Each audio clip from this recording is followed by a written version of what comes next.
There to the skies, the name of the ship was the Enterprise. Her nacelles lit, her phasers armed, oh blow, you red shirts blow. Soon may the flagship come, bring us Earl Grey tea and Orion rum. One day when the scanning is done, engage and boldly go. Been not 2 weeks from Sector 1 when we were sacked by Romulans. Red alert was called, and Captain said torpedoes make it so. Soon may the flagship come, bring us Earl Grey tea and Orion rum. One day when the scanning is done, engage and boldly go. Before our foe had reached the hull, the shields were raised and power at full. Screen went dark, the Romulans gone when they engaged their cloak. Soon may the flagship come, bring us Earl Grey tea and Orion rum. One day when the scanning is done, engage and boldly go. Hello everyone and welcome to the Star Trek Wars Council Roundtable Movies Edition, and this is the final episode for the time being, or depending on if we get hired back, but certainly the final episode in this original run of the Prime Timeline movies, and well, what a film to finish on.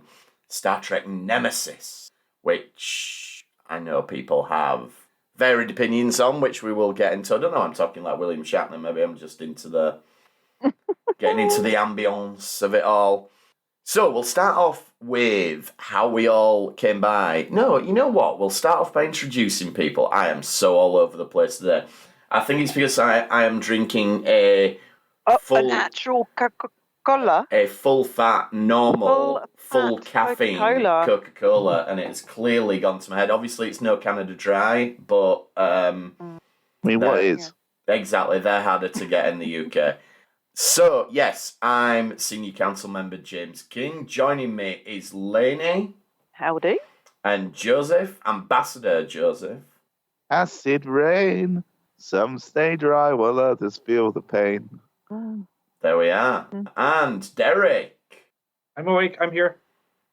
So we are going to talk about Nemesis, and we're going to start with how we all came by this one. And I have been somewhat dreading this conversation because this may have been my darkest time as a Trekkie, and I'm worried how I will be judged for the following confession. But I will say up front, given the amount of things that I've admitted to not watching or not knowing about or things like that, I don't think you have a problem. They haven't excommunicated me yet, so I think you'll be fine. Thanks, Joe. I hope you'll say that when I've finished. But well, we'll see. We'll see. What happened was this. This film came out of the cinema, and I was not excited about it, and I did not go see it on opening day. You may recall from last episode, I went to see Insurrection on opening day, even though it was New Year's Day and we had to get the train, and it was all levels of craziness. And you weren't exactly happy with the result. Exactly, but this one, I think maybe it was a bit of franchise fatigue. We'd just come out of Voyager, and I wasn't most enamoured with Voyager, and Enterprise has started, and I wasn't that hot on Enterprise, and this one just did not look great. There was a lot of backstage stuff, and the buzz was not good. And I was just like, I'm not that bothered for it. I'll get round to it if I get round to it. And there was other things out, like the Lord of the Rings was out, the Two Towers, and so I'd been to see that. And anyway, so I wasn't in a rush to see it, and it was kind of only showing a few times at the cinema. And I was thinking, maybe it's going to be, I'm going to have to wait for DVD rental. You know, that this was in the days when you could rent DVDs. And then I was in the pub, and a couple of friends of mine who I'd not seen in a while, but I used to go to school with them, and they were big Trekkies. And they were like, have you seen Nemesis? And I was like, sort of embarrassed, like, no, I've not seen Nemesis. And then they told me about it, and they were so effusive. They were like, it is the best Star Trek film ever. It is so good. They were like, I was laughing, I was crying, I was cheering. It's as good as Wrath of Khan. You absolutely must go see it. And I was like, well, I trust these guys. These guys are big Trekkies, and you know, if they've loved it that much, the chances are I'm probably gonna, because I'm into it, and I know, like when a review of a Star Trek film comes out and I read it, and like if it's a review in a magazine and they give it 3 stars, I think, oh, well, that's probably a 4-star movie for me because, I'm going to like it more.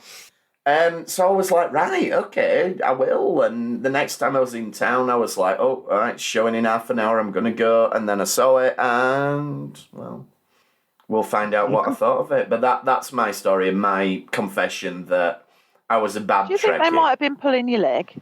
No, I don't think so. I think they just genuinely liked it that much. Well, I do. I will say that I think it would probably scratch the itch of certain types of Star Trek fans. I don't mean that in a mean way. I mean like there is a certain set of Star Trek people who this would be catnip for. And I think that's fair enough. I don't know if that was what they intended, but they did end up producing something at least. They did definitely produce something. I've got... No, you know what? Well, you know what I mean? What I mean is, I'm glad at least that some people actually enjoyed it as much as that, because that shows that it wasn't complete wank.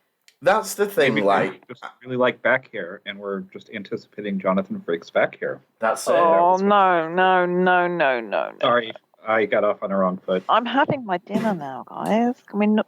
Oh, man. I better eat before we get to that scene, eh? So, Derek, give us the US perspective on this one then. When did you first see it? God, like you, it was a dark time. I would say I was in school, but I was not, so I have no excuse about being busy. And I never saw it, and then I eventually just got the video because it was one of those things you kind of have to watch as a Star Trek person. Yeah. And then I watched it. It was meh. And then 2 weeks ago I watched it, and it was better than meh. So I've only seen it twice since it's come out, but I did see it on Hulu here, and it wasn't bad. It wasn't good, but it wasn't bad.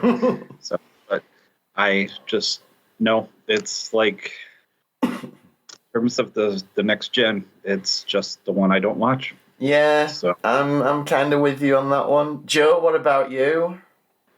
Okay, so I would have been 12 at the time. So my general understanding would be that I definitely didn't see it in the cinema. So I think the first time I saw it was when it came onto Sky Movies, and I thought, well, let's give this a watch then. Yeah, I got a really boring story, I'm afraid. It's just literally, that's the thing when you got Sky Movies, everything's going to go on there eventually. Yeah, that's true. I think when I was 12, we actually got Sky, I think, at that point, or maybe slightly earlier, so... Oh, when we first got Sky, like I was probably about 12 also, but because I'm considerably older than you, it was, yeah, I was going to say you got Sky a lot earlier than we did, because I think we took a while to get things. Yeah, but like when we got it, there weren't as many good films, but because my dad was so enamoured with the idea of having Sky and having all these movies, he would literally just tape everything. And then he'd make us watch it all at the weekends. My dad worked away most of the week, so he'd set the video, so it just recorded all these films. And my word, there was some rubbish. Like that. And I'll put this out, so anyone who's listening to this podcast who can tell me what this movie is called, I've been trying to remember for years. And if you have seen it, great. So basically, it's about vampires who play pool, and one of them has a pool cue with like a silver skull on the end of it. And the way he wins at pool games is, and I'm pretty sure this is illegal in pool tournaments, he hits the cue onto the ball, the white ball jumps off his table and pops the black on another table. And I'm like, I'm pretty sure you have to put the black on the table you're playing on. Vampires and pool. Are you sure that's not... Oh, are you sure that's not... Oh, that film with the young vampire. No, I had it right in my head. I don't know. So there was vampires pool, silver skull on the end of a pool cue, cheating at pool by jumping it, and there was loads of shagging in it. And I think it was a sequel. I think it was called Something Part 2 or Something 2. I kind of cheated, but is it the Understudy Graveyard Shift 2? You know what? It could be. So it's a VHS, straight to VHS vampire horror film from 1988 about a pool hustler named Apache Falco.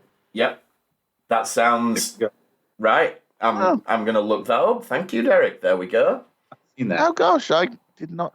I thought that was I suppose the one I thought it was going to be wasn't going to be right. So avoid that film at all costs. It is not as good as Star Trek Nemesis, I have to say.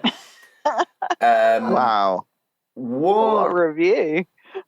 Lainey, when did you first see Nemesis? Well, as we've learned over these past months, my memory of these things is awful, other than being traumatized by seeing The Undiscovered Country in the cinema. Now, I do believe I remember going to see The Two Towers and seeing adverts for this, thinking, oh, I should probably go and see that, but I didn't. I didn't see Nemesis until I bought it on DVD in a game for a $5. Excellent. It was on proper discount, but it must have only been a year or so later. It's about what it's worth, isn't it? A $5. Yeah. For people in America, Game is a game store. Yeah, but they also sell DVDs, action figures, Funko Pops, just everything now. We used to have two franchises, Game and Game Station, and then one bought the other one up, and then... Oh, I forgot that game. You know what? I'm going to put it out there. I'm glad Game Station went under because I had a real altercation with one of the managers in there once. And it's not even a slightly interesting story, so I'm not going to use up airtime to tell it, but I vowed I would never shop in Game Station again, and then 2 years later, it went under. What does that tell you? You have a vengeance for very petty things. So, you don't know how petty it is, Joe? I've not told the story. Well, don't. I'll tell you it later. In our own time. I will ring you separately and just go, you must listen. Oh, the Two Towers. This is a fun fact to steal Jordan's bit, but one of the reasons this didn't do very well at the box office is because their whole campaign was, they said, ooh, The Two Towers is out, maybe we shouldn't release it at the same time. But then some bright spark went, oh no, this is perfect, because if sci-fi fans and fantasy fans go to the cinema and The Two Towers, which will be incredibly popular, is booked out, if we've got Nemesis on at the other screens, they might think, oh, shall we stick around and go see Nemesis instead? Didn't work. So they anticipated it being successful as counter-programming to one of the biggest films ever, and they were hoping to just get the overspill. So that, it's like, that shows a lack of faith in your film, that you're like, well, nobody's going to go see it by choice, but maybe if they can't get into The Two Towers, they might come and see this one. Anyway, that did not happen, so well done, Paramount. That'll kill your franchise for a good few years. Anyway, so let's do pros and cons. Pros. Who feels like they've got some good pros? I've got loads of pros. Go on then, Lynn. And see my there's my pros, and I've written a lot down. I like how that's all. I'm very I have to bullet point my pros. Normally I am, but I was just chilling out. I just scribbled, and so this is in no order. I could just literally close my eyes and put my finger down and pick something. It. Mine would be on a napkin if I did that. So I'm impressed it's on an actual piece of paper. It is on a piece of paper. I'm impressed easily. Okay, here we go. So Troy manages to locate the scimitar using her mind powers with the Viceroy. And that was her idea. And I liked that. It came from her after she had been violated. And, Troy came up with a solution. So she was actually being used and using her unique thing that she has for the show. So there you go. Pro. Yeah, I'm done. There we go. Do you want another one? Yeah. The memory download overhead shot. Now, you guys might be able to enlighten me, but how do they go from B4 over the top of the heads and down to Data? It's seamless. Yeah, but it's the same actor. So how did they do that shot? I just think it's an impressive shot. That's a body double being superimposed over the top. I've watched it so many times, and I'm like, you can't see it. you would there's either like a hidden cut in the scene, or it's like you block off parts of the camera and then you film it twice. So like you literally cover parts of the camera so that only so much of the negative is exposed, and you do the camera movement and it only films one of the Brent Spiners, and then you swap it round so you cover up the other bit of the camera and then the rest of it's exposed. You wind the tape back. I mean, obviously you do this differently if it's digitally now. And then you film it all again with Brent Spiner in the other place, and then once you have the full negative, it effectively you've got two cuts but exposed on the same negative. Okay, that's Well, it doesn't make one it- ear and out the other, but I've always thought it looked really good. You know Well, I can what? say it does Don't look be just because you've been out on Lash all day. You ask a question, we give you an answer, and then I just don't understand. I- Right. I didn't do yeah. 3 years in film school, university, and then so the one time people say you'll never be able to use a film degree ever, and then all these years later someone asks me a question, and then About Star Trek Nemesis. exactly. I mean, to be fair, I was interested. And Thank I've you, no No, I am shouting. interested. I didn't say I wasn't interested. It's just I don't understand. Like, you're talking a different language. Imagine him trying to do it in French. Let's have another pro. Having the view screen blown out.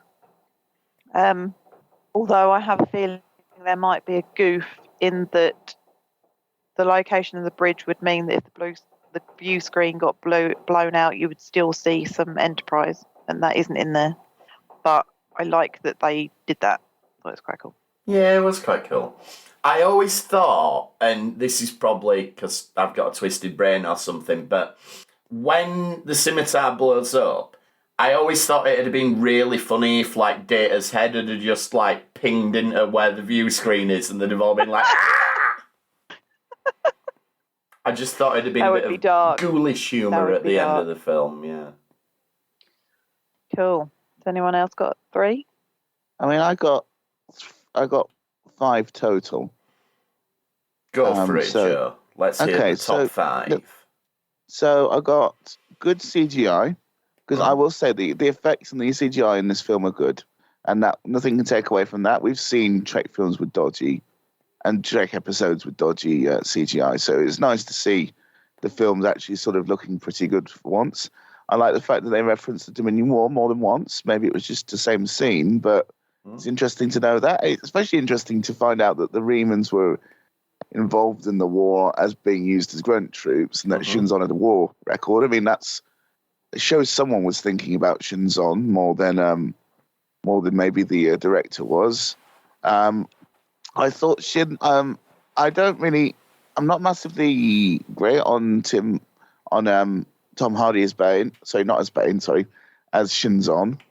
I mean, he's good in other things mostly, but this I did like that he clearly put an effort into getting a sort of Picard-esque voice, because he doesn't sound like that normally, so he's clearly spent some time doing that. I like Data in general in this film. I like his choice with B4. Yes, it was the wrong choice, but I understand why he did it. It's believable to me that he would, put himself up to that. And the fact that it almost seems like he'd already prepared for it anyway. So that's pretty clever. Makes Data look smart. And I liked the Troy maneuver, when she crashes into things. I like the fact that that's basically just canonical now. Troy's good at crashing into things. Yeah. Let's just use that. But this time she was ordered to do it. So Yeah, exactly. So that's what I mean. So it's like, it's a skill. Why not? And I have to admit, I didn't notice about Troy using her powers to. I'm glad that she's just generally more useful, Troy, than she was in the TV show. Yeah. Derek, have you got any more to add? Sure. Yeah. These are kind of indirect, but hold with me here. So, So I like to watch old game shows. There's a network called Buzzer, and it's free on the internet, so I can watch it. And I was watching this old game show from the 80s called the Match Game Hollywood Squares Hour, which combined 2 game shows into one for prime time. It lasted a whopping year. But on the other day, they had John Delancey on.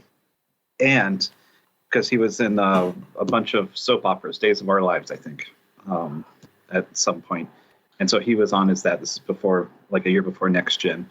And I watched it, and this movie is better than John Delancey on Hollywood Squares Match Game.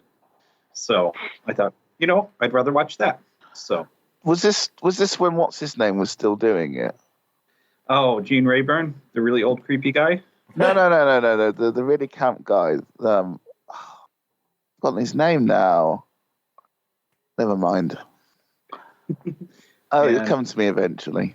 Sure. I've been watching a ton. They actually have some good classic concentration knowledge back. But anyway, positive. I did like the Admiral Janeway. I'm glad she got promoted and not 17. Yeah. I would have liked them to also do a Zoom call with Avery Brooks playing on the piano like he did in that Captain's documentary. I think that would have been an awesome little 3-person, a great little Zoom call. Otherwise, and I like how we've made Nemesis a great saying that people say. So, I've got it down. I've got it. Oh no! Of course it wouldn't have been. Sorry. The Hollywood Squares thing would have been the episode you would have watched would have been 80 something, wouldn't it? Yeah, like mid to late 80s. Yeah, because Paul Lynn died in 82, didn't it? So he wouldn't have been on Paul it. Lynn, yeah, he was in the 60s and early 70s. So. Okay, I got confused. I don't know much about Hollywood Squares apart from he was on it and everyone liked him and he was very camp. It also had Richard Dawson in the 80s from Hogan's Heroes, who was British and then became a very creepy guy on Family Feud where he liked to kiss all the women.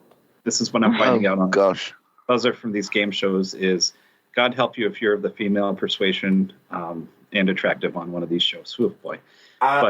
I mean, I'm sorry, Derek. I can appreciate some of your trauma there, but you're talking to 3 British people, our light entertainers from the 80s. You guys have got nothing on us. No.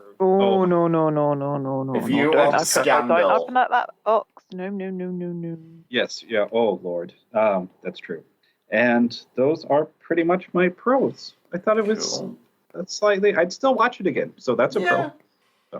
Yeah, I've got a few. Like I think Joe said about the CGI. Like I love the opening shot where it zooms into Romulus. I think is really good.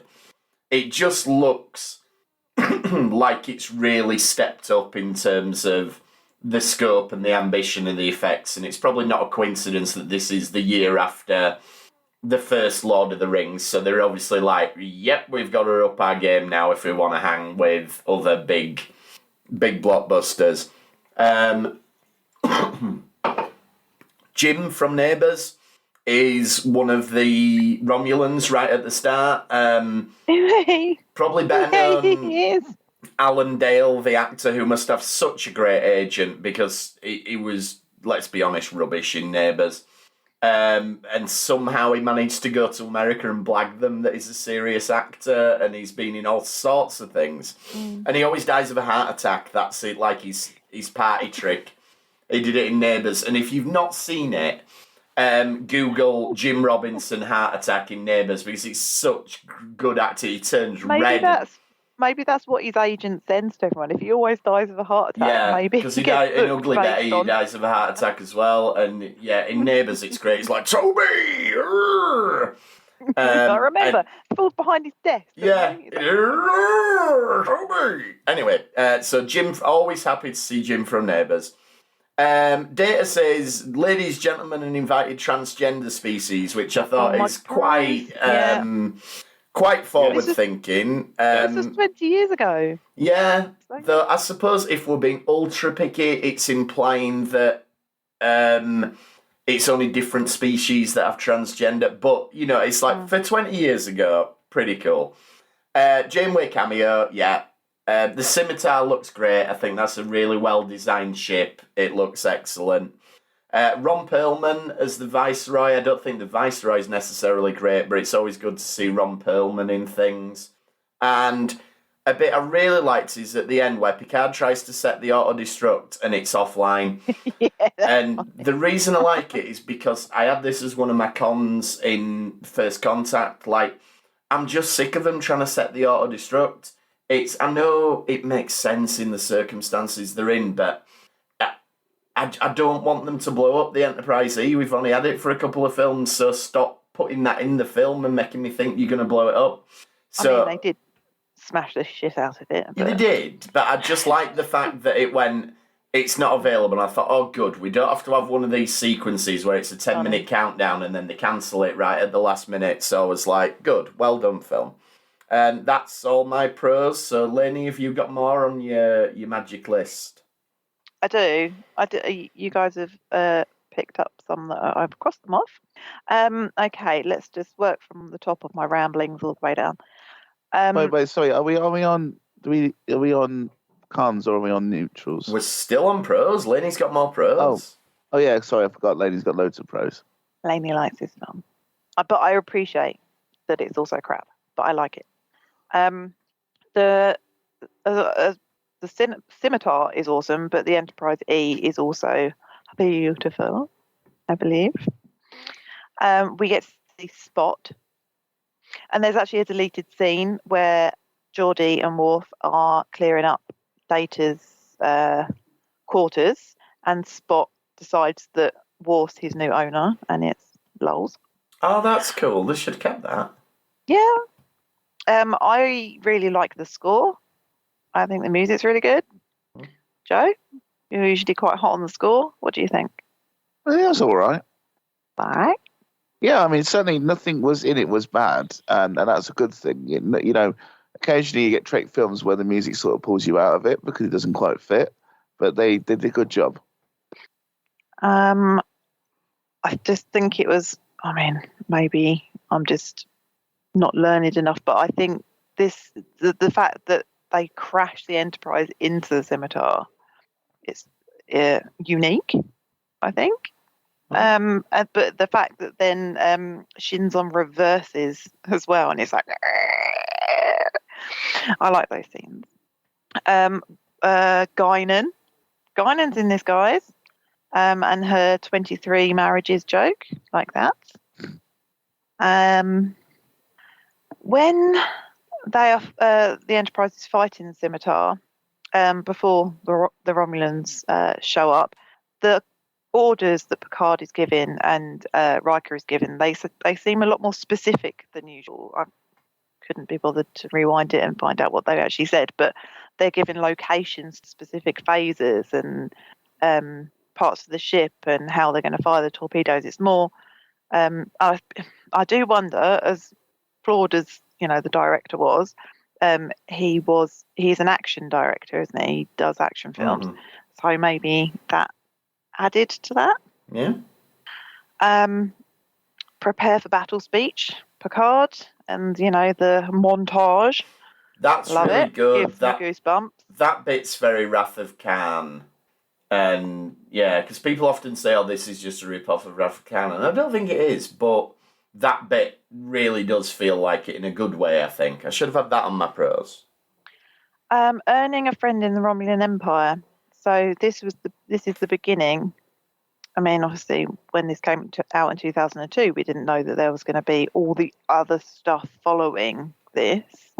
Obviously, you get the Kelvin timeline, and all the stuff in Picard, the TV show, where he was very much part of the Romulan Federation, like making peace, and then it all going tits up situation. Yeah. So I mean, I don't know if this still remains canon, but there is a lot of implications through a lot of the media that once Romulus got exploded, that the newly formed, like, some of the Romulans got together and became like, I think maybe I'm remembering this wrong. I just know that Denatra lady seems to have used the events of things to get into power, possibly either as Empress or just, in the hierarchy somewhere. It'd be cool if she rocked up in Picard, wouldn't it? Yeah. Yeah. I wonder if she's Could have in... used her rather than ninja nuns. There's a book set in between called Last Best Hope, and I can't remember the name of the Romulans in it, but I wouldn't be surprised if it's her. Right. So yeah, we get to see a bit of Romulan politics. Romulans have always been quite a covert race. We haven't really known much about them. So, being able to see their Senate and a little bit of their politics. There is another deleted scene that showed a bit more of that with Shinzon rocking up. Throughout the film, there's good banter. I like it. I think it's a bit subtler than Insurrection. There's no smooth as baby's bottom ridiculousness. It's just good banter between lifelong friends. Well, lifelong friends, but a long time friends. I like Blue Skies. When it was played at the beginning of Picard, it's played. I think it's played in the first episode, and I was like, oh my god, because I don't know, I like it. Romulan assistance again. It's a big change in the politics of the Alpha Quadrant. I've put Bev does doctor stuff, and she does, and there's more stuff again in the deleted scenes that Bev got cut quite a bit, and Troy got cut quite a bit as well, doing counselor stuff. So yeah, apparently they didn't want to make this any longer than it was. It was like 2.5 hours, so they cut. That was too long, apparently. Although I don't think 2.5 hours is too long in a film, but not when you're putting it up against Two Towers, which was like 3 hours at least. I mean, I kind of see where they're coming from, but I'll get to that. Okay. Cool. Shinzon pulling himself along that thing that's impaled through him. You see, I didn't like that bit. No, I mean, it's gross. Is that a reference to King Arthur? Isn't that what is he called? Mordred, King Arthur's son who kills him, and nephew. Is his nephew? I thought Mordred was his son with no. Morgan Le Fay. It all depends on what you're reading, but traditionally it's his nephew. Is it? What is it in Le Mot d'Atre? His nephew. Is it? Yeah. I'll take your words. That is a right chunky book. I'm not reading that. No. I mean, he's still got because of the weirdness of Arthur's family tree. The fact that he's his nephew still kind of makes him like number one heir. Right, but does he do that? Kids. I'm sure. For some reason, I've got it in my head that that's a reference to King Arthur, but I may be wrong. Could be. We'll check that. Carry on, Lainey. Sorry. The Riemann makeup is very good. Doesn't it? Does actually looks like an alien and not a human with like a forehead. Okay. An alien. No, I do agree with that. But again, that's another thing I have to come back to. That's just what Ron Perlman looks like. That's just Ron Perlman. Is he the only? He's not the only one we see. No, he's not. Switching off B4 is sad. How long's indefinitely? It's a very long time. But then they turn him back on, but I'll come back to that. I love that Shinzon makes them wait 17 hours and they're all just sitting there getting really pissed off. I think that's funny.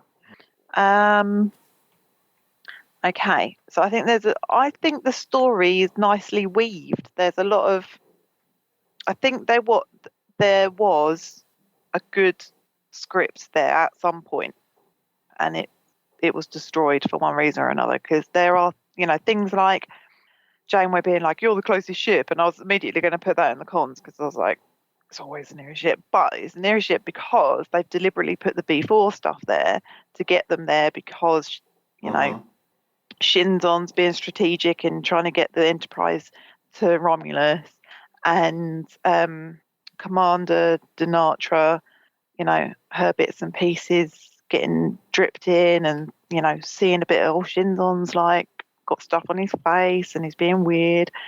The emergency transporter comes up earlier in the film and then it's right there at the end. The beef, when Data's pretending to be B4, there had been a couple of scenes ago. where they're like, oh, we think we know how we can get a step ahead of the data breach or whatever. Mm. And then, it's all just like a little bit.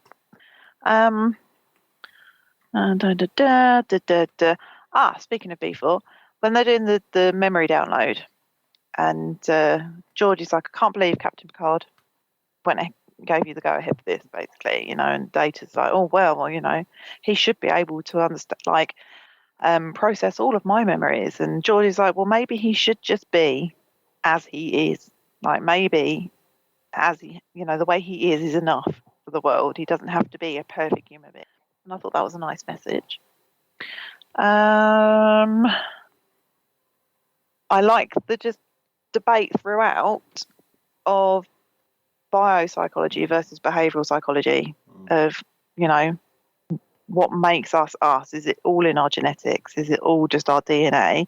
Or is it the experiences that we have throughout our life? And I'm not so sure whether you can use that with Data and B4, but you definitely can with Shinzon and Picard. And maybe that's what draws me to this film, because I find that whole topic extremely fascinating.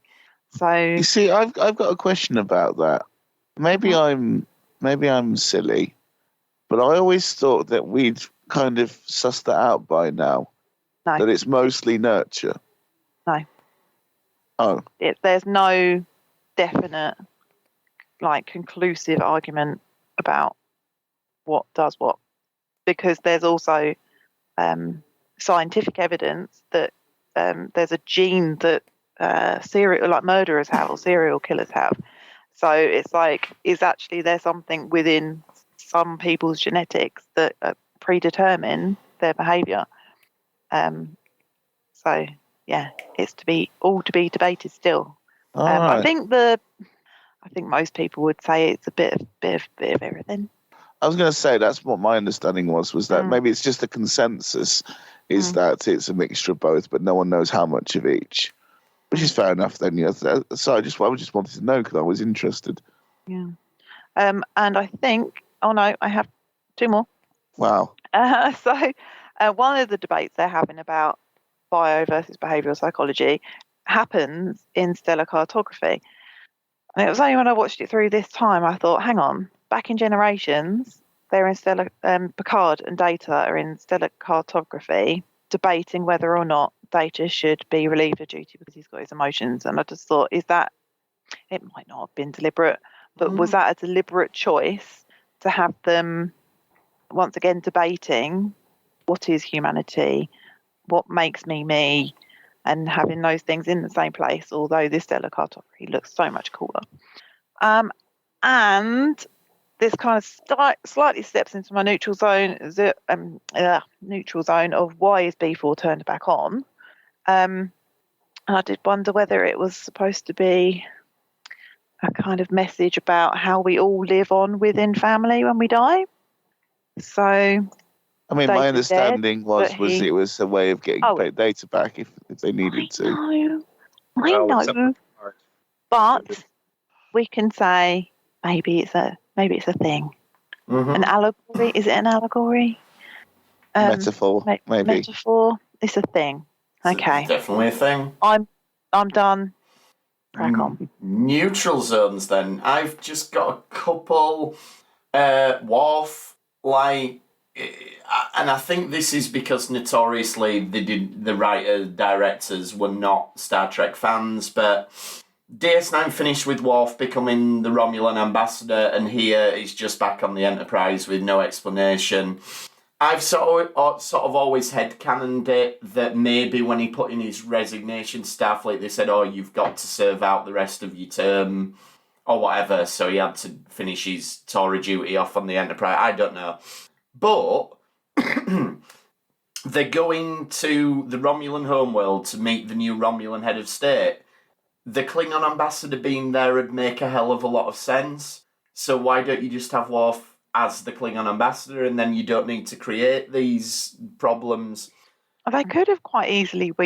I mean, he was there for the wedding, wasn't he? Yeah. I guess. But it didn't have to be But in then Starfleet. we're going near Romulus anyway. You're heading that way, right? Yeah, you're the Klingon ambassador. The Klingons will want to know what's going on with the new Romulan.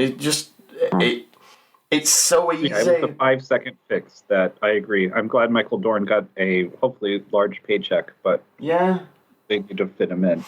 Yeah, it just doesn't make sense. Right, neutral zone, I'm going to throw it out there, and I know I'm going to get hate for this. Tom Hardy, I'm not the biggest fan. I think he's very average. I don't get the whole thing.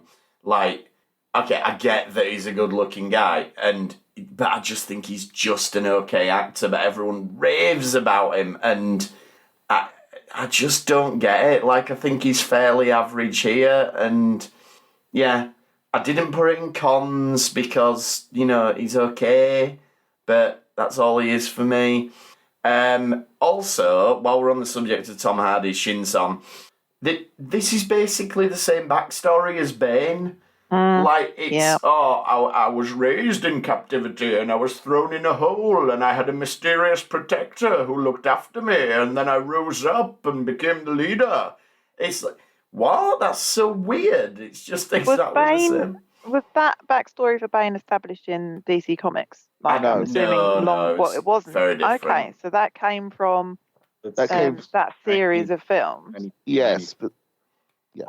And also, which it's happened not after this film. It's not a one-to-one thing either, because it's like in this, Shinzon had the Viceroy as his protector, whereas the twist later on in Dark Knight Rises reveals that Bane, the person that we knew, who's why am I trying to conceal a spoiler for a film that's nearly 10 years old now? So when the story's first told, we assume that the character it's talking about is Bane, but it's not. It's Talia al Ghul. But anyway, the similarities are there. Riker gets promoted, which is nice, but the whole thing about Riker has been that he'd rather be the first officer on the Enterprise than a captain anywhere else. And it just seems a bit weird to throw that out right at the end, like, oh no, now he's happy to go get his own captaincy, and it just seems to go against everything we've known about Riker. I mean, I see that. However, there is the thing about the fact that he is getting married now, and I think at that point that might be enough reason for him to decide to change his focus a little bit. Maybe. And you know what? That's why it's neutral zone, not con. Also, bizarre conversation between Shinzon and Picard. Like, I'd always hoped to hit 2 meters. You know what? So would I. Isn't that really tall? Yeah, it's 6 meters. 2 meters is 6'6". It's like that. Yeah, that's way beyond. Because I'm like 180 centimeters, I think, and I'm 6 foot. Yeah, that works out. Yeah. So it's as tall as Darth Vader. It's as tall as Connor. So they both hope to be Connor. Like, why has Picard always wanted this? And it's just such a weird thing to think. Like, I'd always hoped to hit 2 meters. What? Very weird. Yeah, but that's my neutral zones. Anyone else got any neutral zones? Oh, sure. I do, but I'm eating this. Go on, Derek. Okay. We'll let Lainey eat, and I'll have my coffee too. So this is another little, hold with me here, and I'll explain it. But so long before there was Doctor Who, new Doctor Who, there was classic Doctor Who. Right. And John Pertwee was the third Doctor who liked to do his own stunts and action scenes. And when the very last episode, when he was regenerating and he was retiring from the role, and they were going to go to Tom Baker, the fourth Doctor, he did, for that whole series of episodes, he insisted that he did. He loved to do his own stunts. So he had his own bike, he had his own car, which is very odd for Doctor Who. And so he was doing that. He had like a plane, a boat, and a bike. Anyway, they were all, all whopping like 10 pounds budget, but he did it on his own, and he wanted to go out that way. And I think Patrick Stewart was the same way with his dune buggy. So I admit that, he's awesome. He is so much in shape, even though he's 140 right now. And he looks better than me and most people. And if he wants to do a dune buggy, then damn it, he can do a dune buggy. So I may not like it, but I respect it. Yeah. So that was that long roundabout one. I did like Captain Dinatra of the Romulans. I don't. That's another where they could have just inserted like 30 seconds to a minute of some kind of dialogue or contemplation, because she was all like, let's kill all the humans, or, she was very, very pro-war. And then all of a sudden she flipped without explanation. Obviously that she thought he'd gone too far, but we don't really get that. She just kind of shows up and then gets her ship damaged. I mean, part of that is also, again, because she's going to profit out of it. Oh, yeah. Oh, that's a very good point. Yes. I think everyone... Oh, I wish they included... There's a scene at the end where Picard gets a new seatbelt and harness that comes up on... Yeah. Very excited about it. Yes, and he's very excited, and it's pro-safety, and I wish they included it, but the fact that they did at least have it in a deleted scene is a neutral. That deleted scene is such a better ending as well. I don't get why they didn't go with that, but anyway. And that's what I have. So here's my neutral zones. Firstly, I put Picard's Toast, in that some of it I thought was quite good, but other bits were just lame comedy. Like, especially the whole telling, I've always wanted to tell Data to shut up. I mean, that just came out a bit too mean. Just the jokes at the wedding were very hit and miss, especially that one about robbing an ale. It's just like, it is illegal. And it just cuts away, and like, you're supposed to put something there that's not really fully a joke. You've given the setup for a joke, but maybe Wolf just said it should have been even more illegal or something like that. I thought Admiral Janeway I put in neutral zone. It's in neutral zone because on the one hand, hooray, we get I've forgotten. I keep forgetting her name. Kate, what? Yeah, great to see Kate Mulgrew. It's nice that she got a paycheck for it. On the other hand, come on, Admiral Janeway getting Admiral before Picard. I'm never going to get that. Picard, he listened to Kirk. I know, but the thing is, I get that, but still, it just feels a bit off. You know what I mean? Mm-hmm. Again, it wouldn't be so much of a problem if Janeway had been written better in the actual show, but there we go. It's not her fault. Again, Kate Mulgrew is great. What is it with Klingons and Romulans and stabbing their palms with their knives? They just love it. I just don't get it, but I put it in neutral zone because it's not like it's a con. It doesn't take me out of the movie. It's just something I thought of, and I'm just like, oh, where? I mean, that's just weird. They could spread hepatitis. Yeah, that's not good. No. Space hepatitis as well. Space hepatitis. Yes. Does that make your blood like sparkling? It could. I don't even know.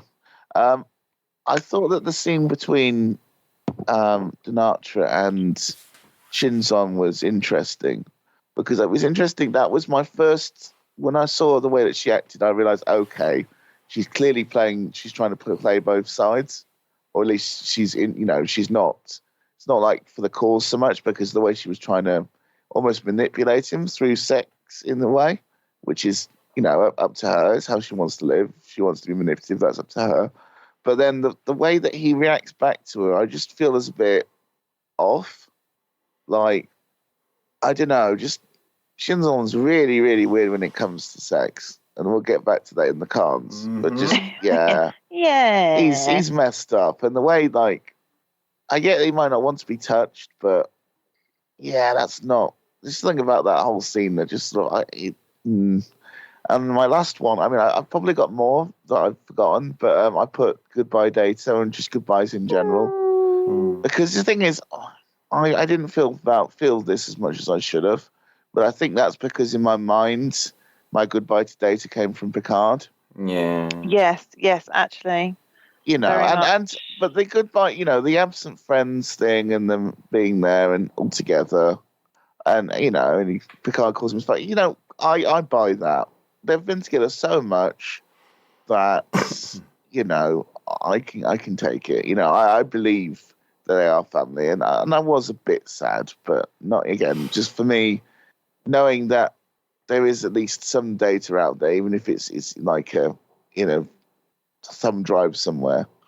Well, final thing I want to bring up is how I'm putting this in neutral. I could put this as a con, but there's lots of characters who do their best with what they're given, and it's the fact that they're good actors that it came out as well as it did.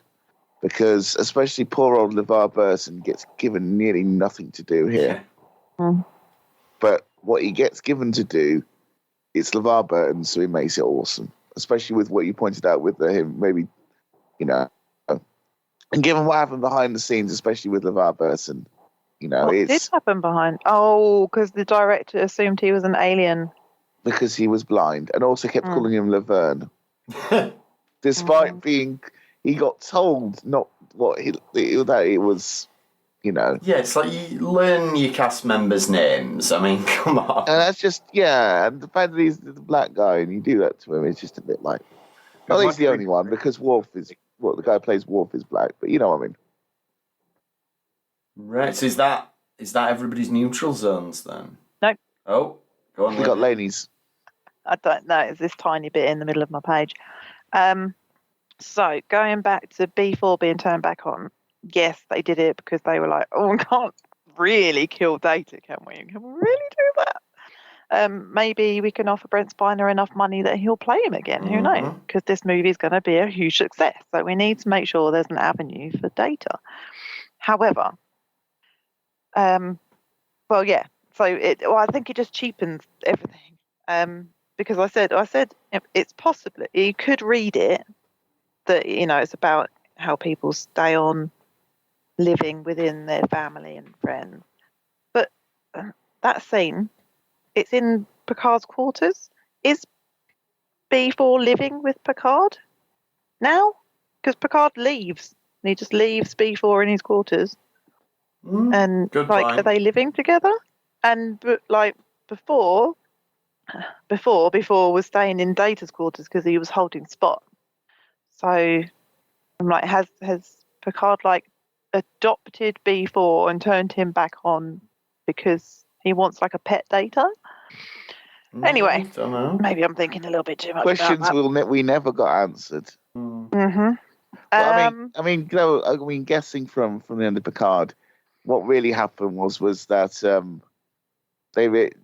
probably Picard kept him around a little while, realised that he wasn't working, gave him to the Daystrom Institute, and they just took him apart. Yeah. Yeah, Picard remembers he doesn't like kids. So, the action is campy. It's all campy action. And some, I like it. Some people don't like it. But it's there. It is what it is. I was really distracted by Tom Hardy's teeth. And I say that as a British person without the best teeth. They were distracting. I had to Google whether he's actually had some work done on his teeth, and it looks as though he's had them cleaned and whitened. But he does have, he represents the poor dentistry of the British population. It would explain why he mumbles all the time if he's got something wrong with his teeth. He's got a lot of teeth. And again, I say that as someone who's got a lot of teeth. Why have I written the ships become one? Again, maybe I'm just seeing things that weren't actually intentional. When they smash together, maybe? Yeah, well, they do smash together. But again, is it supposed to represent, this divided people, divided personality, got the duplicates and then the ships become one? And I don't know. I was clearly on one when I wrote all this. And I hadn't been drinking that day. And then we have Troy calling the mind rape a violation. Obviously, I don't like that she was violated, but I like her delivery of that, and I like her choice of words. And then that slips me into a con, which is, no, love, I need you to endure more rape, please. It could be useful. Yeah, no, I didn't like that. Oh, yeah. Yeah, that was awful. The whole, I'll get on to it. Are we thinking into cons now then? Yeah, go on. Yeah. So yeah, let's segue. Shall I take it away then? Go on then, Joe. Let's hear the So cons. let's go. We will segue straight into that. In that, I don't like the way that Picard does a lot of this. I feel like Picard's a bit off for some of this. Mm-hmm. Some of the decisions he makes aren't very sensible and not very Picard-like. At times, I'm not even sure sometimes about Patrick Stewart's acting of Picard. Like, he seems a bit just off. Like he's like not like he's like some sort of strange, like he's the clone or something. Because I just doesn't feel right. Some of the decisions he makes, the way he acts to people, he just. I don't know. Maybe this is just Picard. He's almost going back to season 1 Picard in a way, but just slightly less grumpy. And I'm just like, what happened, Picard? This isn't you. What are you doing? Yeah, I agree. Is Patrick Stewart such a good actor that he's acted Picard in a way where he's starting to question whether he is the clone? No. I don't know. I mean, because he starts doing this at the beginning. Patrick Stewart absolutely could do that, but no, this is just a bad script for Picard. There is a lot of deleted scenes where Troy and Crusher are trying to counsel him on he's not Shinzon. So I do wonder how much was cut out around him questioning his identity. Yeah, and again, I'm going to get to that in a second. Let's go up to because I didn't have that written down, but it reminded me of it, so I'm going to say it. Firstly, strange acid rain, also known as the strange particle stuff that kills all of the Romulan senators. Thetaron. There we go, that's Thetaron stuff. Firstly, I think, fair enough, good use of that. But then I thought to myself, oh, they just left a device on their desk and now they're moving out the room. Yeah. And then Denatra's just going to sneak out, and then, oh, look, it's gun shooting into the... I mean, I'm sure most people, when it's shot into the air, most people would have run for the doors and would have escaped. But no, they're all just going to sit there like lemmings. And oh no, they're burning away until you the stone. Idiots. I couldn't buy that. Yeah. No one escaping. It just doesn't make any sense. Yeah, there is quite a delay in him saying, call security, because they all just go, oh, pretty. And then they're like, oh, maybe we should get someone to look at this. Maybe we should run away. Instead of letting these particles of acid rain or radiation or whatever get on us. It just makes me think of Protect and Survive, the anti-nuclear thing from the 80s. We used to make these, they used to show full radioactive fallout by making this strange noise.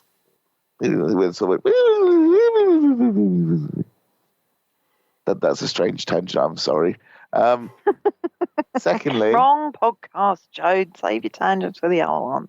Okay, sorry. Secondly, why not law? Why did we have to have B4? Probably because the person who wrote it didn't know about law. But you didn't have to know about law. But he would have had to know about law to put law in the script. No. Oh, you mean the writers, maybe. Yeah. But, it wouldn't have been hard for the audience to pick up who he was, and it would have been made B4 a more interesting character, because right here, he's just sort of a brainless lump. If it was Law pretending to be B4. Well, if they just found Law, yeah.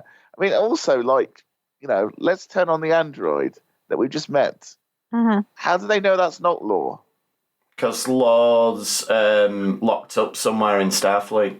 Well, okay, I was going to say, at the end of Descent, what happens with Law in Descent? Do they turn him off? They turn him off, but then they don't exactly say what happened to him after that. I imagine they put him in android jail.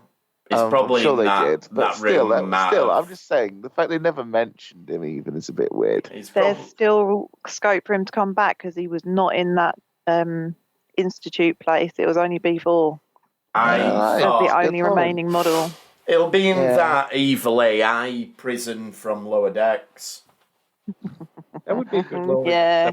If someone broke out lore and hilarity ensued. So. Yeah. Yes.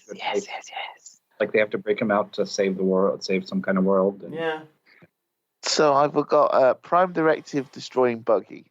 Yes. Mm-hmm. You see, here's the thing. I do get where Derek's coming with the whole Patrick Stewart wants to ride a buggy thing. That's fine. He's allowed to.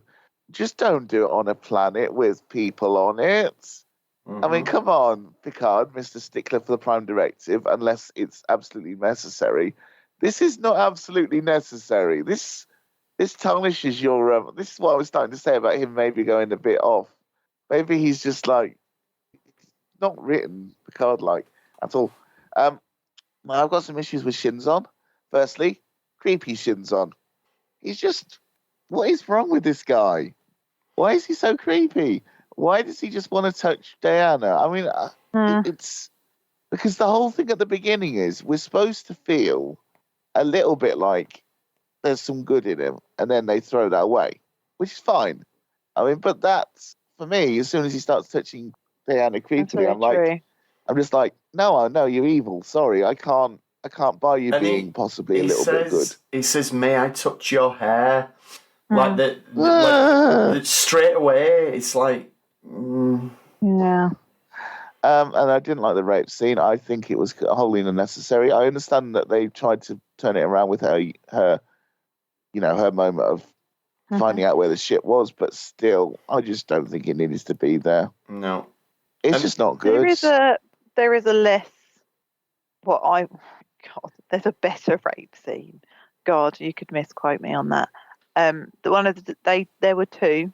I watched Stuart Baird excitedly talk about how there were two and how excellent this other rape scene was, and but it is better. It's just her in a turbo lift, chins on, doing his mind rapey thing.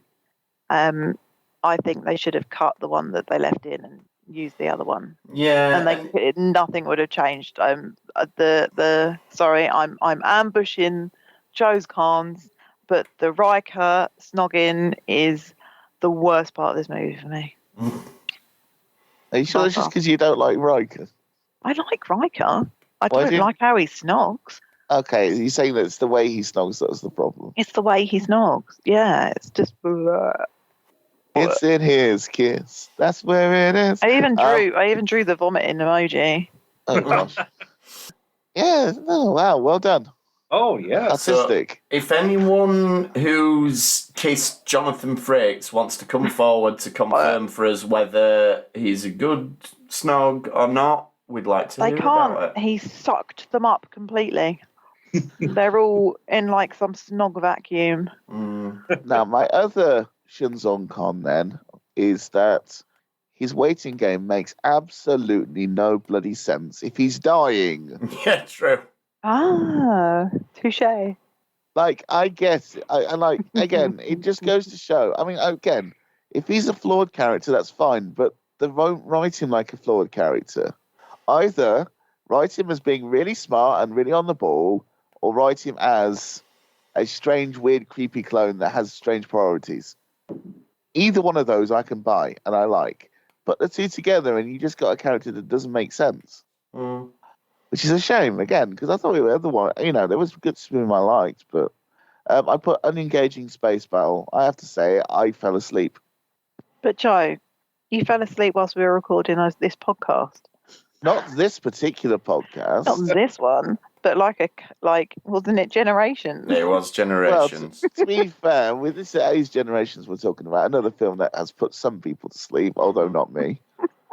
So I get that. I understand that I might have a sleep condition that means I might make it easier for me to fall asleep. Yeah. I still put it as a con. I just don't. I don't know. It just doesn't grab me. The ship, doesn't really add anything up until the point where Troy crashes it in. It's like it's just there for the sake of being there. And that's why I'm going to move into one of my big cons, which is I just feel like this film is very, very... When you look at what's actually happened in the film, you realise not very much happened. Yeah. And so I think that they could have cut a lot of the flab out and put in the introspective scenes that they cut out instead. It's like whoever edited this thing made the rock zigging when they're zagging. Cut out the bits that aren't good, cut out the bits that are flabby, and it put in, include that subplot of Picard not knowing whether he's the clone or not. That would work. I'd like to see that. Yeah. But no, let's just keep in the bits that are rubbish. Let's just have very little happen, and then let's have lots of space battle where just... Oh, they shoot, crash, boom, yeah. Okay. It didn't occur to me until watching it this time, but in terms of what actually happens in the film, they fly to Romulus, then they fly halfway back, and that's it. That's the scope of the film is very small. It's ridiculous, isn't it? You don't really think about it when you're watching it, which I suppose shows there's some level of craft there, but no, it needed more meat on the bone. I guess that's how they knew it was the ending. I think maybe there wasn't much meat left to give. I'd maybe. put also the return of action Picard because again, I don't want to see it. No offense to Patrick Stewart, but Picard as a character, I don't see him. It's like I don't like the episode of Next Gen where he goes all Rambo. I like that one. See, I don't. It just doesn't seem in character for me. No. Okay. Yeah, and the final thing is just it leaves us on a nothing. Mhm. Like they go, okay, we got Troy and Riker going off to go on the Titan. They're going to the neutral zone to try and talk to the Romulans. Good, we got that going on, but there's still so much that left into the air. Like I wouldn't have minded just one scene where I don't know. Maybe Dinatra sitting on the throne or something, smiling to herself or something to show that she's in charge, or it just something like that. This is the film I would most compare to Star Trek 4. Sorry, Star Trek not 4, Star Trek 5. In that there are elements here that are good, but a mixture of ego, although on it, and other stuff just meant they just didn't come together. Yeah. But That's interesting because I was quite shocked with how much I Can't. liked. Oh, sorry. I don't know. Was I talking over Joe? I couldn't hear him. no, I finished. Okay. No, I enjoyed 5 a lot more than I thought I was going to. And it's because there are these sort of unpicked psychological, philosophical bits. Like I can see the potential in them, and I'm like, oh, that's interesting. But actually, it's not on film, is it? That's the No. problem. And I remember giving that a 4. I said before, the worst Star Trek films are still better than something like The Human Centipede. There's at least good elements to them in the rough. Most and things so- are better than the Human Centipede, but Well, I'm going to say, I'm not.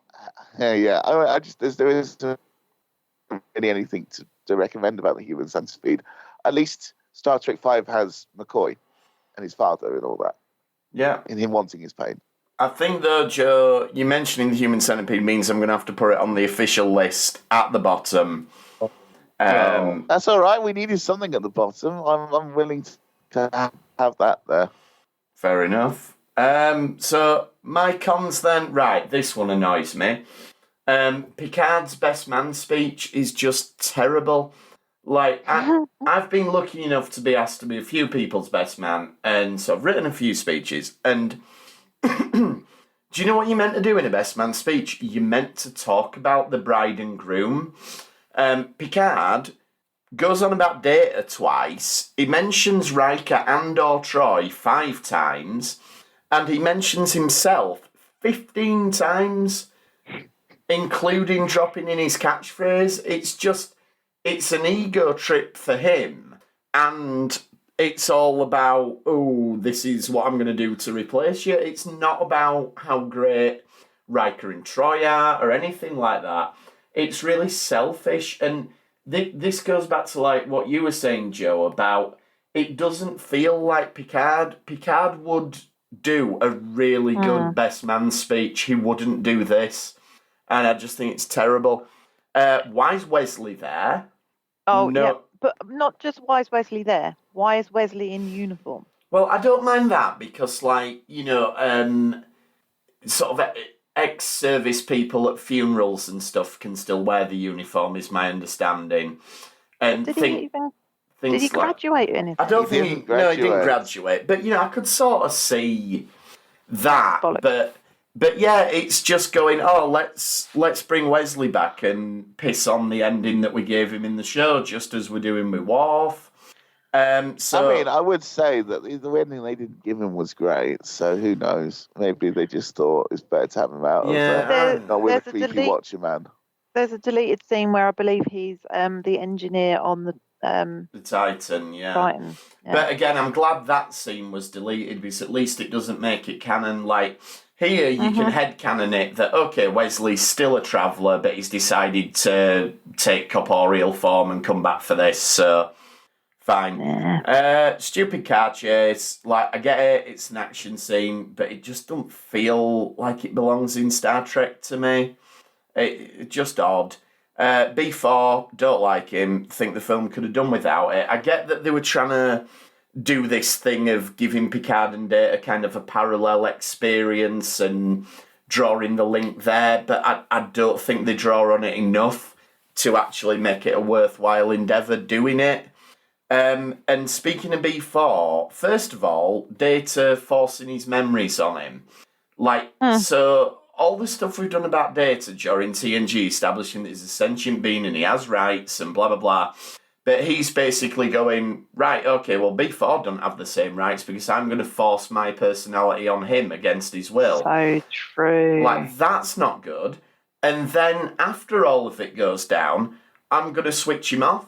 So, okay, Dare, so you've decided that because he has done what he's done, you're effectively giving him the death penalty and switching him off. Because he lacks socially acceptable intelligence. Yeah, that you think you can push him around and do whatever you want to him. So you're the only soon type android who deserves sentience, are you, Data? Okay, that's an interesting take on it all. The whole Troy rape thing, obviously we've covered it, but I know there's a big thing every time this happens in the media, like with Game of Thrones and things like that, and people said, you shouldn't tell rape stories, and it's like, I don't think that's true. I think you can tell that story, but I think you have to deal with it in a way that's sensitive enough and is committed enough to the gravity of the situation, and this absolutely is not that. It's just that it serves two things. One, it lets her do that cool thing where she finds the ship, which that is great, but you could have established a psychic thing between them without having it be a rape. And also, the ickiest thing is it motivates a fight between Riker and the Viceroy. Like, really? So we're going to have one of our female characters raped just to give one of our male characters an incentive to beat somebody up? Just, don't like that.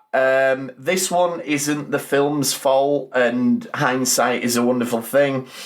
But there is a non-speaking cameo from noted sex offender director Bryan Singer, which has not aged well. The fortuitous timing of Shinzong going all weird. Like, I know he's got this disease and stuff, but it's all of a sudden it's, oh, I'm going really, and it's like, that's funny how that's tied in just to the end of the film. Like, if he's got this big Machiavellian plan, you could have probably timed it a couple of weeks earlier so that you had a bit of leeway, but no. The bit where Picard goes, we've got him. He thinks he knows exactly what I'm going to do. And it's like, so then what does Picard do? He crashes the ship in. So let's follow this logic then. So Shinzon knew exactly what you were going to do, so you were going to do the opposite. So was Shinzon sitting there going, Picard is totally not going to crash a ship? Well, do you know what I mean? It's like the way Picard says it is as if, he knows exactly what I'm going to do. But what you actually do isn't the opposite of... Like, if he said, let's do evasive pattern Delta because he thinks I'm going to do evasive pattern Alpha or something, that would have kind of made sense. But it just doesn't seem to follow. The way he says it is as if I'm deliberately going to subvert what he expects. I mean, if he'd have just said something like, he thinks I'm going to surrender. Yeah, something like that. Yeah, that's probably would have made more sense. And what he should have done is he should have done the Picard maneuver, where you go to warp for a second and then it would have been like, you see, Shinzon didn't know I was going to do that because he didn't have the experiences I had when I came up with that. I think that would have been cool, but... Or they should have just inserted the scene from Princess Bride with Wallace Shawn where they're trading drinks. Then that would have worked. That would have been a lot better. Yeah, that should have been how it would have finished.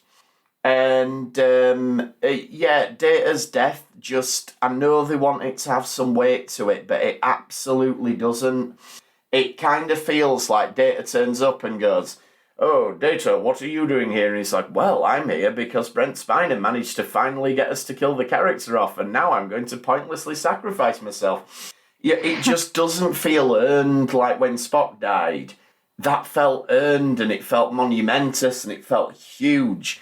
But this just feels like nothing, and to me, it doesn't hit emotionally at all.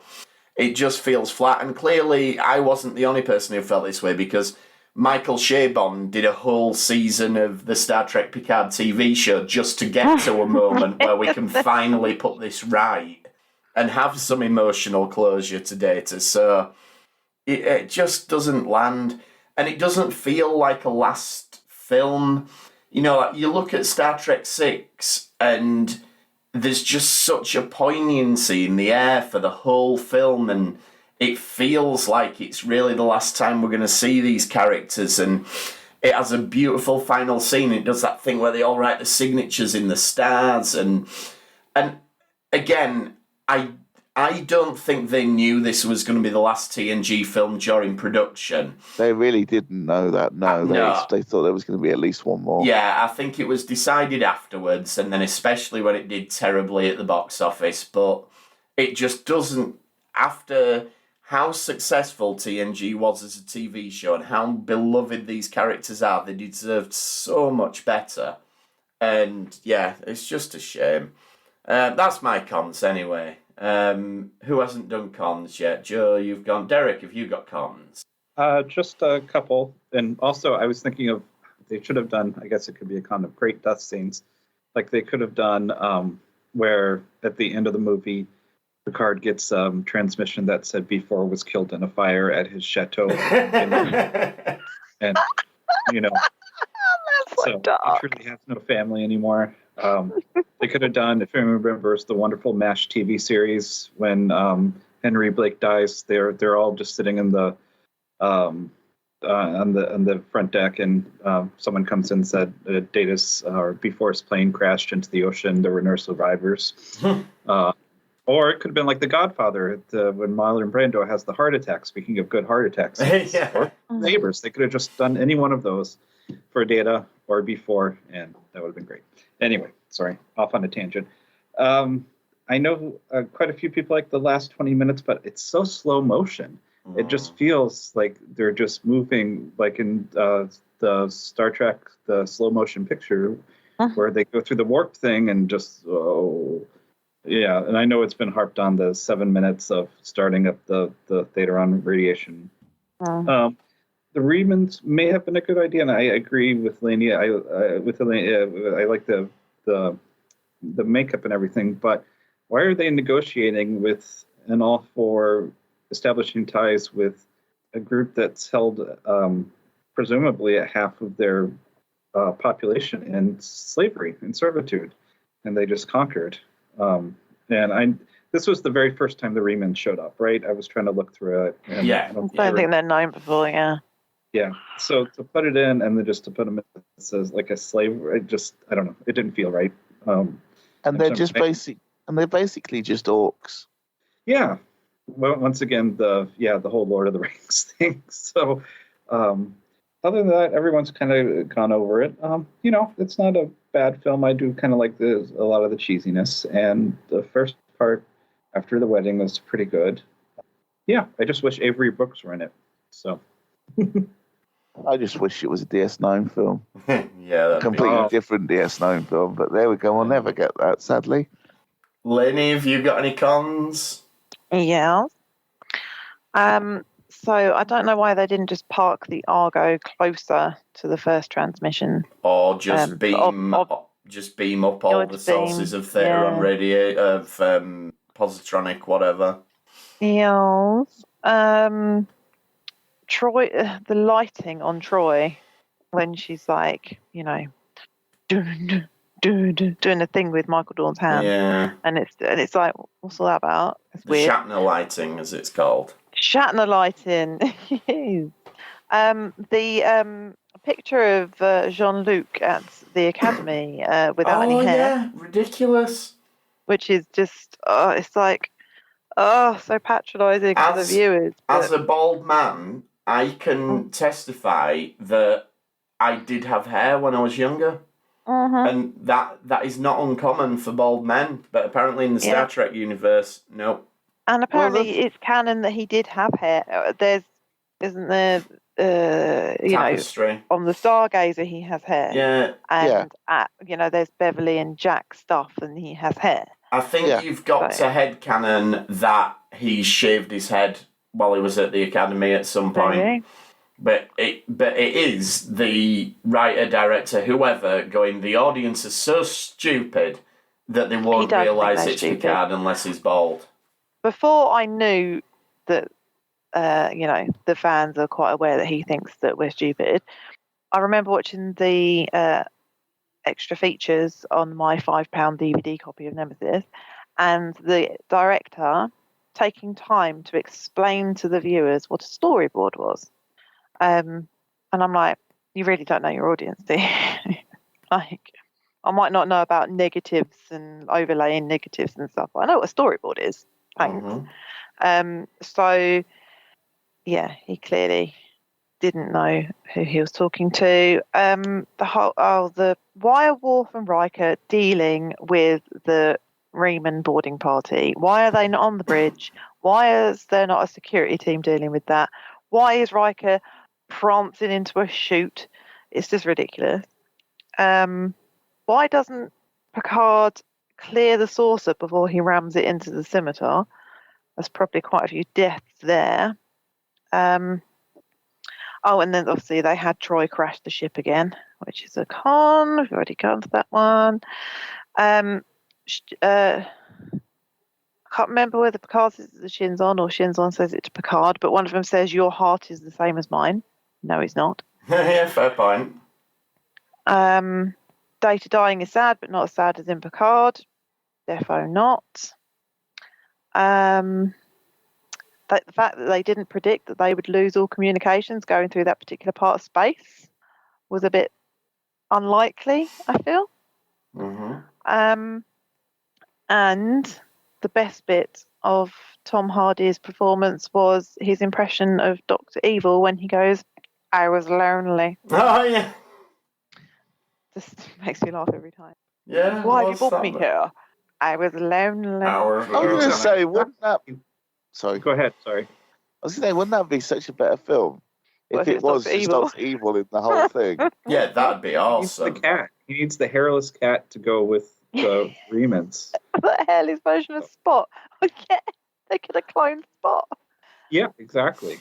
Yeah, the Romulans. We're going to clone. Please deliver. We're going to clone Captain Picard and Data's cat, and between them two, we will be able to take over the Federation. Yeah, that could have been so much better. Spot could have infiltrated Starfleet. Spot's clone. That would have been. We demand $1 million, Dr. Evil. We don't have money in the Federation. Shit. Oh dear. From something else from the deleted scenes. Beverly is actually head of Starfleet Medical again. There's a scene where her and Picard are having a chat about her new job, which I can see why it wasn't necessary, but you don't get that from the film that she's. That'd have been good though. Star Trek 11, Pulaski comes back. And he's oh no. Oh, come on. Pulaski was all right. Everyone's overreacting to Pulaski. Brilliant. Yeah. So there's that, and then there's a post-wedding scene with Data and Picard where like a lot of all this stuff is explored as well. So there was, and actually Patrick Stewart introduces that, and he feels as though that was a very important scene that was lost. So yeah, I think it's worth watching. I do think there was a better film before they edited it. I don't think it would have been an amazing film, but they've not done it any favours in the editing either. It's a shame. Anyway, where are we going to put it then on the big ranking? And then we'll have a definitive list. So I'll put my hands up. I cannot in good conscience put this any higher up than in between... below Generations, but higher than Star Trek 5. That's where it'd go for me, personally. Where did you put Insurrection again? Insurrection, currently we've got Insurrection above Generations, but below Star Trek 3. You see, I don't know how you all convince me of that, but anyway, fine. I would say if it's a choice between, that's the big question: is this or Star Trek 5? And This. I would just about say this because, on the one hand, you had a guy that didn't really know what he was doing because he was a cinematographer before he became before he became a director. Whereas the other one, a lot of its issues came from Shatner directing and being an egotistical sod. Mm-hmm. So I think in the grand scheme of things, this is slightly better. Yeah, I'm happy with that. I would watch this over Generations because Generations annoys me because it doesn't make any sense. Would you watch What? Would you watch it over Insurrection? I would say it's on par with Insurrection. Okay. Yeah, they're paired. So would you agree, Derek? Would you put this above Generations? Would I put it above? Probably not, because this gets more into a generic action film. There's a little bit more in generic. I'm not going to argue with putting it above 5, even though I think 5 is a more unique film in terms of this. Just feels like a late 90s, early 2000s action film. I finally got HBO Max a couple months ago, and I haven't seen the Snyder Cut yet. But I did see the Watchmen. Oh my God, Derek! Just basically leave work now and just get on with it. But I did see the Watchmen TV series, and that was awesome. So I'm going to put that number 1 now. But we've just started watching that today, actually, the Watchmen TV show. Oh, my God. You have to watch the whole thing for it to make sense. Episode 2, we've just done episode 2. But yeah, good so far. But like you say, yeah, have you read the comic? Oh, yeah, back in... Yeah. Okay.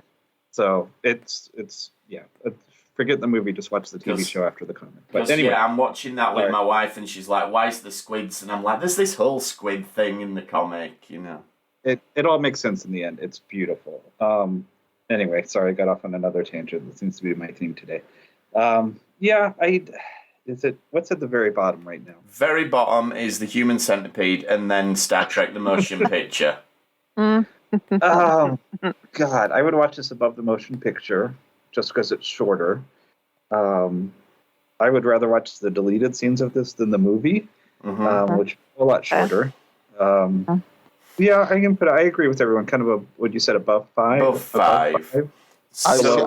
I'm not gonna be okay with it being above Generations, because at least Generations had an emotional effect on me, even though a lot of it makes no sense. Okay. So I think this gives us the final, we can reveal for the first time the official Star Trek Wars ranking of all. In reverse order.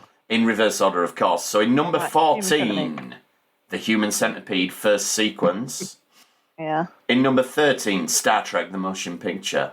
Number 12, Star Trek V, The Final Frontier.